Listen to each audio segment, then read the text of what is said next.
Hey, what's good? I'm professional shooting coach Colin Castella, and today we're going to talk about how Derrick Rose revolutionized his jump shot. Your career high 50 points. What does it mean to you, Derrick? Everything, man. I work my bro.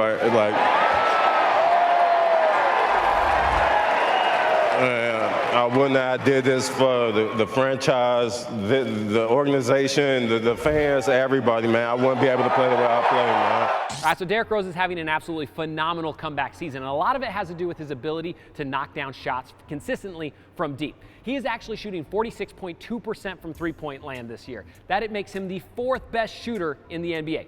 Fourth best right now from a percentage-wise. And so really, a couple of years ago, he started to kind of, change with his mechanics, revolutionize them a little bit, and this year it has really started to pay off a ton. So today what I wanted to do is break them down, and that way you can put them into your own game as well and see if they work for you like they work for D Rose. But also, stick around to the end of the video because I got something free for my guys over at Noah that you're not gonna wanna miss. So the very first thing that we wanna talk about when it comes to D Rose shot is fluidity. Fluidity, basically meaning that his shot is much more fluid this year than it has been in years past. So before, when he was getting ready to shoot, he would kind of launch up into a shot, it would get to a set point a little bit early, and he would jump as high as he possibly could. He was a freak athlete, he could do it, he could raise up over guys. But by doing that, it made him a really good mid-range shooter, but not a great three-point shooter, right?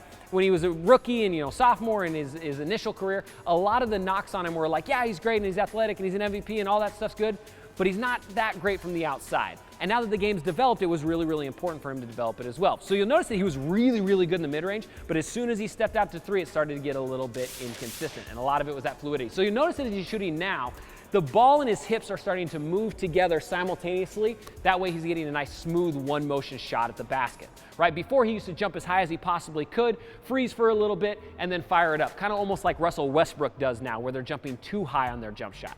So now what you'll notice is he's jumping a little bit lower, but he's really letting those ball and hips move together, and because of that, he's generating a lot of power through his body and into his basketball, right? I always talk about it like an uppercut punch. If I let the ball freeze at my set point for a second right here and I let my legs fire, it's like throwing a punch and stopping it halfway through and then finishing the punch on. It's not going to be as powerful, it's not going to be as smooth and repeatable, right? So I know for a fact that having a fluid one-motion shot is the very first thing that's helped Derrick Rose hit more shots. All right, so the next thing that's helped D Rose hit a lot more shots this season is his alignment. Basically meaning when he shoots, now his elbow, wrist, shoulder, and hip are all aligned with the basket just like this, in a straight line down his body.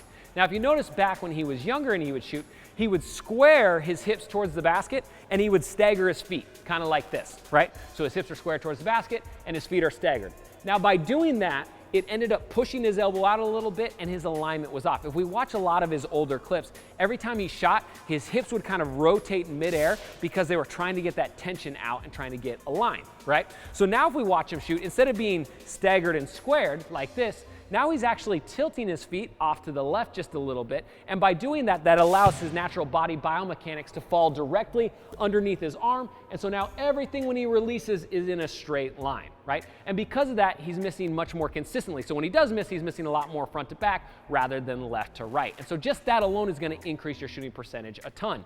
So what you can do on your own jump shot is try shifting your feet off to the side just a little bit, and a lot of times it's going to make you a lot straighter of a shooter. So it worked for Derrick Rose, it very well may work for you. All right, so the next thing that you notice with D Rose's shot is his feet sweep, meaning he's letting his feet come forward on his jumper and landing inside the three-point line. So if we watched him when he was younger, a lot of times when he would shoot, he'd jump and land almost in the exact same spot. And because he had his feet staggered like we talked about before, a lot of times that was really stiff and rigid and he missed a ton of shots short.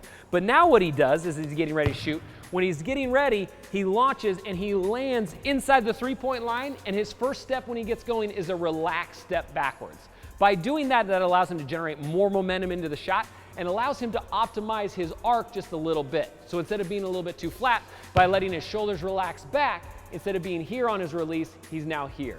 He's got a more optimized arc without changing anything other than having his feet go by. So really watch the next time he starts cooking, the next time he starts hitting threes, watch where he lands on his jumper. You're gonna notice that pretty much on all of them, he lands inside the three-point line. So think about that for yourself.